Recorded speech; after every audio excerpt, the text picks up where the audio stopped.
Traffic वार्डना बारे तो इंज लगता है जिवें ये अपना ज़हनी तवाज़न ही गवा बैठे ने। सड़कों उत्ते खलोते ये निक्के निक्के मनशे बंब कदे एदे गल पैंदे ने ते कदी ओदे।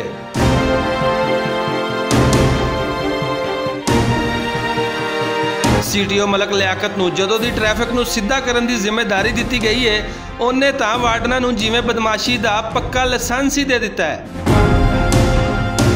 फैमिलीज़ नाल बदमाशी करदे ये डुन बड़ावे जिथे दूजियां नूं तंग करदे ने उत्थे ही अक्के होए शहरियां दे हत्थों छतरौल भी करवा लैंदे ने।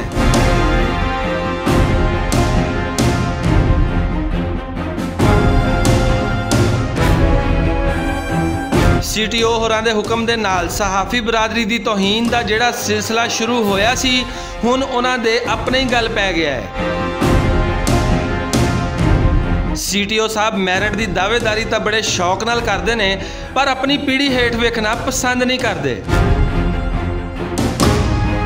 CTO साहब भावें साफी बरादरी नूं कोई रियायत ना देन ते ना ही साफी बरादरी कोई रियायत चाहती है, पर जे वो खास तौर पर साफी बरादरी नूं टारगेट करनगे तो फिर उन्हां दे गिरेबानां दे अंदर दा गंद भी सामने लिआंदा जाएगा जिथे उन्हां दे निके निके खुद साख्ता मनशे बंब डाडी बो फैला रहे हैं।